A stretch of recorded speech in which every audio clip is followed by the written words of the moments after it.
ماہنامہ دریافت سے انتخاب کی سیریز کے سلسلے میں احمد داؤد کا افسانہ جڑیں۔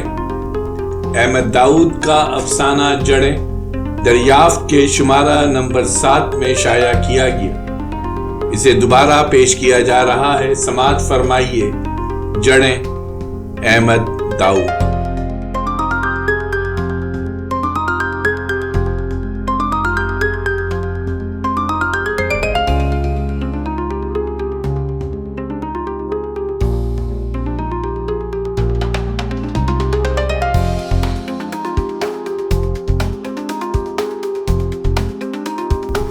تم شام کو تھوڑا سا وقت نکالو، ماضی کے بچے کچے شہر کی سیر کریں گے۔ اس نے ڈائری اٹھا کر چند صفحے الٹے سوچتے ہوئے بولا، ڈنر شروع ہوتے ہی کھسک آؤں گا، تم باغ سردارہ میں انتظار کرنا، میں خود آ جاؤں گا۔ باغ سردارہ؟ میں چونکا اور حیرت سے اسے تکنے لگا۔ کیوں، کیا بات ہے؟ باغ سردارہ اجڑ گیا ہے، باغ کی 12 دری میں پولیس اسٹیشن بن گیا ہے۔ تو پھر مشن اسکول کے گیٹ پر مل لیتے ہیں۔ وہ بدستور امید کی ڈور انگلی پہ لپیٹ رہا تھا۔ مشن اسکول نیشنلائزڈ ہو گیا تھا، اب اس کی وہ صورت نہیں رہی جو۔ لیکن میں نے تو سنا ہے کہ آپ کے ہاں ڈی نیشنلائزیشن ہو رہی ہے۔ مشن اسکول چرچ کو واپس کر دیا گیا تھا۔ جی ہاں، لیکن کئی سال بعد اسکول کی باسکٹ بال گراؤنڈ میں ڈسٹرکٹ ایجوکیشن افسر نے کوٹھی بنا لی ہے۔ فٹ بال کے میدان میں مارکیٹ بن گئی ہے۔ اب صرف چند کمرے ہیں جہاں کلاسیں ہوتی ہیں، اور وہ لوہے کا بڑا گیٹ جس پہ ملنے کی بات کر رہے ہو وہاں۔ اور مسز ملہوترا کا گھر؟ اس کا مجھے پتا نہیں۔ رتی ملہوترا اب وہاں نہیں رہتی ہے؟ اس نے بڑی حسرت کے ساتھ پوچھا اور پانی کا گلاس اٹھا کر چند گھونٹ حلق میں پھینکے۔ رتی ملہوترا ایک پرائیویٹ اسکول چلا رہی ہے، لیکن یار تم میرے گھر کیوں نہیں آ جاتے؟ میں نے فیصلہ کن انداز میں کہا۔ اس کے بوڑھے چہرے کی لکیروں میں خوف کے مدھم سائے لہرائے۔ انگوٹھے سے ماتھے کو کھرچتے ہوئے اس نے آہستہ سے کہا، میں تمہیں کسی خطرے میں نہیں ڈالنا چاہتا، اور پھر تمہارا وہ محلہ میں آنکھیں بند کر کے وہاں پہنچ سکتا ہوں، لیکن وہاں کی مٹی مجھے پکڑ لے گی، واپسی دشوار ہو جائے گی۔ اب مجھ میں اتنی سکت نہیں کہ ایک دفعہ پھر اپنی جڑیں اکھاڑ سکوں۔ خاموشی کا ایک طویل وقفہ ہمارے درمیان ابھرا۔ ہم دونوں ایک دوسرے کے چہرے پہ نگاہیں جمائے پھتریلی آنکھوں کے ساتھ ایک دوسرے کو دیکھتے رہے۔ نہ جانے کتنی دیر گزر گئی، مسلسل ایک دوسرے پہ آنکھ ٹکانے سے ہماری پتلیاں بے آرامی سے بوجھل ہونے لگی۔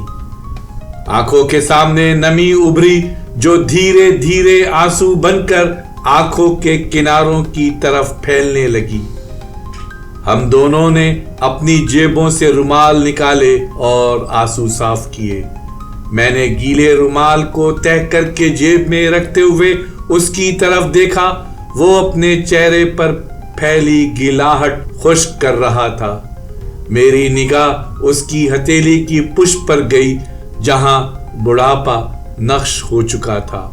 اس نے چہرہ صاف کر کے رومال میز پہ رکھ دیا، جگ سے پانی گلاس میں اڈیلتے ہوئے پوچھا، گلزار کہاں ہوتا ہے؟ گلزار کا ایکسیڈنٹ ہو گیا تھا، میں نے شدید بے حسی کے ساتھ کہا۔ پانی کا گلاس اس کے ہاتھ میں چھلک گیا۔ کانپتی ہوئی آواز اس کے ہونٹوں سے نکلی، کیا گلزار کا ایکسیڈنٹ ہو گیا؟ یاد ہے 9ویں اور 10ویں میں ہماری کلاس کا مانیٹر ہوتا تھا، کیسے ایکسیڈنٹ ہوا؟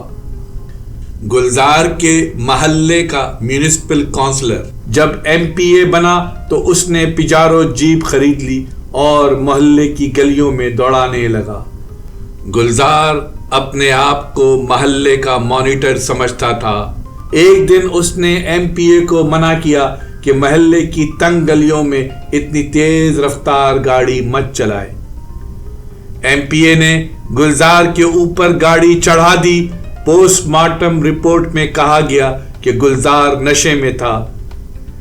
अदालत में एमपीए ने कहा कि गुलजार ने नशे की हालत में गाड़ी के आगे छलांग लगाई है।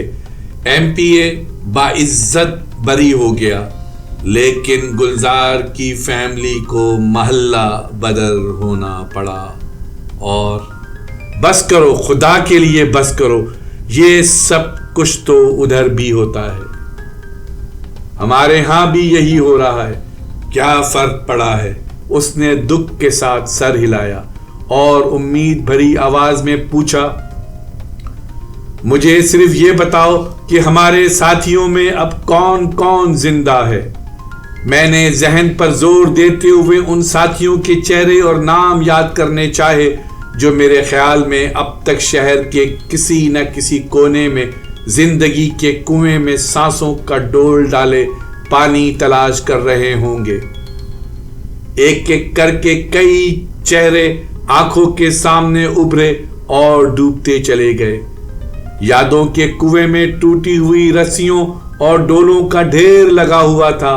मास्टर नजीर, खुर्शीद, तालिब, ख्वाजा डूडो, रियाज, अर्नेस्ट, मजीद, रत्ती मल्होत्रा, रजा और यादों के कुएं से अनगिनत आंखों का नूर कुएं की सतह तक चला आया। हर शय मुनव्वर हो गई। इतना सुंदर नूर, इतना पुरसुकून उजाला, ये तो जन्नतियों के नसीब में होता है। मैं क्यों जिंदा हूं? अब तक जिंदगी के हरीस कालबूत में फंसा हुआ हूं। किस लिए जिंदा हूं?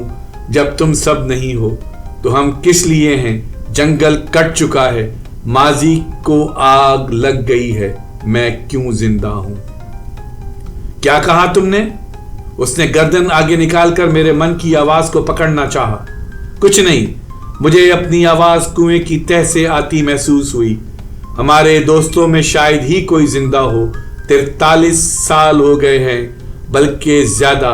इतना अरसा तो परिंदे अपने घोंसलों की राह बुला देते हैं। एक नस्ल जवान होकर पहली वाली नस्ल को खा जाती है। हाँ, मुझे याद आया। क्या? उसने बेताबी के साथ आगे को झुककर पूछा। वो हमारा दोस्त था ना, रजा, जिंदा है वो? बहुत बड़ा जाकिर बन गया है। मुहर्रम के दिनों में टीवी पर आता है, मरसिया पढ़ता है, पर यार बहुत बूढ़ा हो गया है। अब इसको लोग सैयद रजा अली जाफरी के नाम से पहचानते हैं। रजा जिंदा है? वो इस बच्चे की तरह खिल उठा जिसे मनपसंद खिलौना मिल गया हो। हाँ, कभी कभी मुलाकात होती है। वो तो हमसे उम्र में उस वक्त भी बड़ा लगता था, याद है ना? मुहर्रम के जुलूस में हम उसके साथ जाया करते थे। जब घोड़ा निकलता था वो बड़ी दर्दनाक आवाज में कुछ पढ़ता था।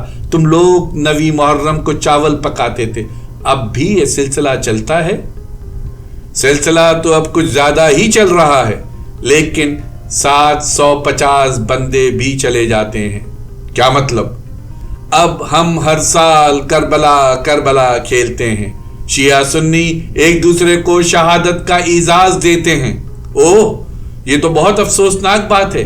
कभी तुमने सोचा है कि ऐसा क्यों हो रहा है? तुम्हारे यहां भी ऐसा हो रहा है, तुमने कभी सोचा है? हमारे वक्तों में इतना नहीं होता था, या होता था? मुझे तो सिर्फ अच्छा वक्त याद है। दफा करो, मट्टी डालो, इस होने ना होने में हमारी मर्जी कब शामिल थी? तुम शाम को बताओ क्या करना है। जो तुम्हारी मर्जी है, जैसा तुम कहो, मैं हाजिर हूं। मैं डिनर में से खिसक आऊंगा, खाना तुम्हारे साथ खाऊंगा। तो फिर मेरे घर आ जाओ, मैं तुम्हें लेने आ जाऊं?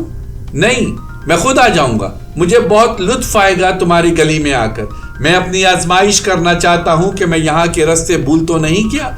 यही पता है ना? उसने डायरी खोलकर मेरे घर का पता पढ़ा।